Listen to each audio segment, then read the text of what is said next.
थंडीच्या दिवसात शरीराला ऊब देतात. याचे सूप किडनी स्टोन वितळण्यास व बाहेर टाकण्यास मदत करते. मूत्र रोगांवर अतिशय उपयोगी कडधान्य आहे.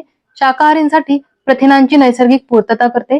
तसेच रक्तातील साखर नियंत्रणात ठेवून व रक्तवाढीसाठी, हाडं मजबूत होण्यासाठी हुलग्याची भाजी, आमटी, पिठलं, सूप, रस्सा, थालीपीठ असे हुलग्याचे पदार्थ करून खाल्ले पाहिजेत.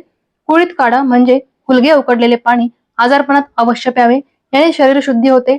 आजारपणात आलेली कमजोरी दूर करून ताकद परत आणते आणि रोगप्रतिकारक शक्ती वाढवते. असा हा बहुगुणी हुलगा कसा करायचा हे आपण बघणार आहोत.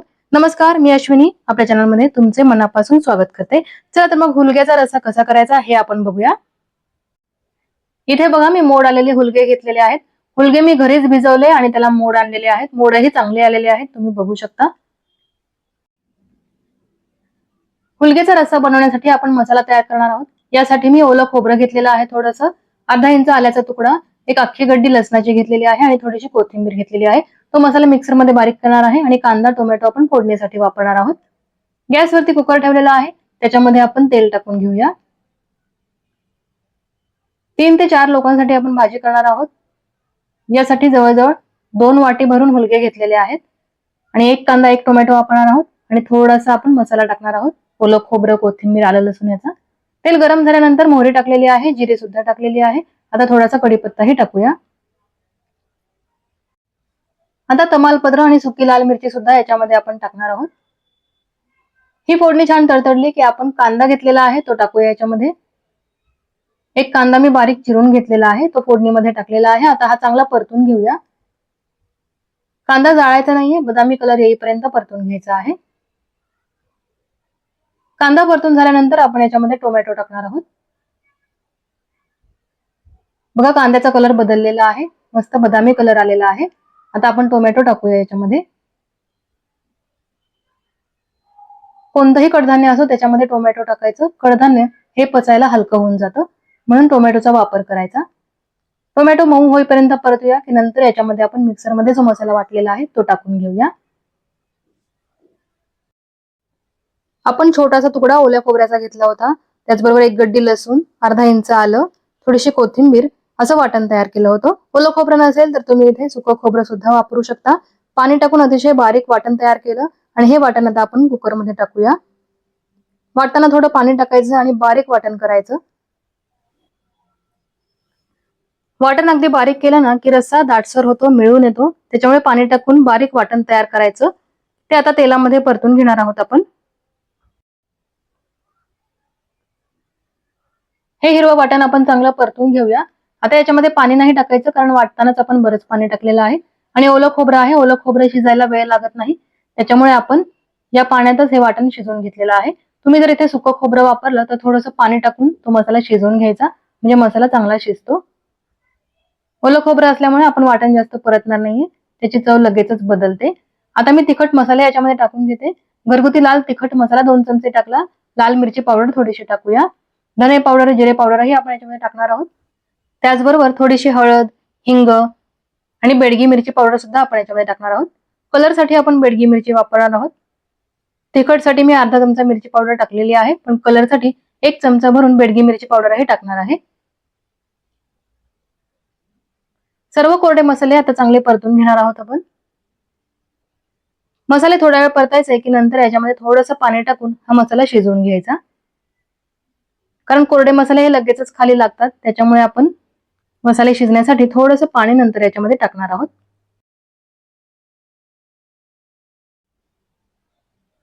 बघा मसाले मी 3 ते 4 मिनिटे परतले. आता याच्यामध्ये थोडंसं पाणी टाकलं, अर्धी वाटी पाणी फक्त टाकलेलं आहे. हे पाणी आटेपर्यंत आणि मसाल्याला चांगलं तेल सुटेपर्यंत आपण हा मसाला शिजवून घेऊया.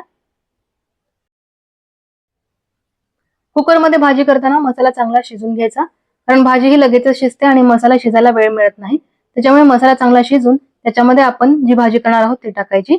आता आपण हुलगे याच्यामध्ये टाकूया. मसाला चांगला परतलेला आहे, त्याला तेलही सुटलेलं आहे. त्यानंतर आपण मोड आलेले हुलगे याच्यामध्ये टाकलेले आहेत. हुलगे मसाल्याबरोबर परतून घेऊया. चांगले 4 ते 5 मिनिटे आपण हे हुलगे परतून घेणार आहोत. हुलगे परतल्याने काय होतं, त्याची चवही वाढते आणि ते लवकरही शिजतात, म्हणून आपण 5 मिनिटे हे हुलगे चांगले परतून घेतलेले आहेत. हुलगे परतून झाल्यानंतर आपण याच्यामध्ये पाणी टाकायचं आहे.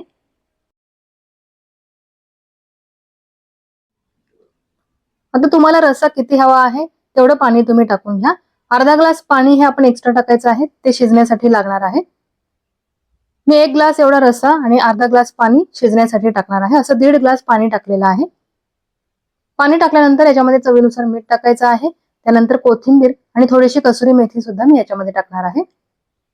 बघा आता मला एवढं पाणी पुरेसं आहे. हुलग्याचा रस्सा हा जास्त घट्टही नसावा, पातळसर रस्सा करायचा आणि तो चुरून खायचा. खूप छान लागतो हुलग्याचा रस्सा. तुम्ही या पद्धतीनं करून बघा. आता मी खडा गरम मसाला जो कुटून घेतलेला आहे तो याच्यामध्ये टाकणार आहे. मी तुम्हाला सुरुवातीलाच सांगितलं 3 ते 4 काळी मिरी, 2 लवंगा, छोटासा दालचिनीचा तुकडा, 1 हिरवी विलायची असा खडा गरम मसाला आपण घेतला होता. तो कुटून घेतला खलबत्त्यामध्ये आणि तो टाकला याच्यामध्ये. ताज्या ताज्या गरम मसाल्याची चव रस्स्याला चव देते छान. कोथिंबीर आणि कसुरी मेथी टाकलेली आहे. आता हा रस्सा उकळू देऊया आणि नंतर याला झाकण लावूया आणि कुकरच्या 3 शिट्ट्या करून घेणार आहे. गॅसची फ्लेम एकदम मंद ठेवून. आता रश्याला उकळी आलेली आहे. मी झाकण लावते. उकळी आणण्यासाठी गॅस मोठा केला होता. आता गॅस कमी करणार आहे आणि कुकरच्या 3 शिट्ट्या करून घेणार आहे.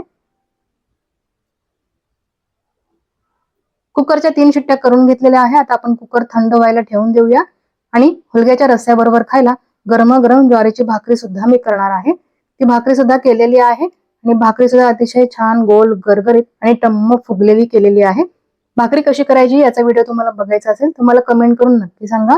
अगदी पातळसर गोल गरगरीत टम्म फुगणारी भाकरी कशी करायची हे मी तुम्हाला नक्की सांगेन.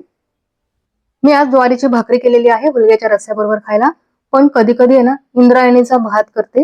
गरमागरम इंद्रायणीचा भात आणि त्याच्यावरती हुलग्याचा रस्सा. आहा, इतका अप्रतिम लागतो ना, काय सांगू तुम्हाला. तुम्ही करून बघा, तुम्हाला नक्कीच हा हुलग्याचा रस्सा आवडेल.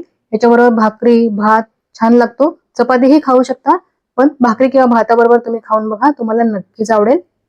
आणि हुलगे हे अतिशय पौष्टिक आहे. मला आठवतंय लहानपणी आहे ना जेव्हा आम्ही आजारी पडायचो तेव्हा गावाकडे गेलो की हुलग्याचा जो काढा आहे ना तो आमची आजी आम्हाला द्यायची. त्याने ना रोगप्रतिकारक शक्तीही वाढते आणि आजारपणात जी आपल्याला कमजोरी आलेली असते ना ती सुद्धा दूर होते. म्हणून तुम्ही आजारपणामध्ये हुलग्याचा काढा करून नक्की प्या. आणि शिवाय आठवड्यातून एकदा तरी हुलग्याचा असा रस्सा करून खा. त्याने भरपूर पोषण मिळते आपल्या शरीराला. तुम्ही बघू शकता हुलग्याच्या रस्स्याला कलरही खूप छान आलेला आहे. हुलगे छान शिजलेले आहेत. रस्साही दाटसर झालेला आहे.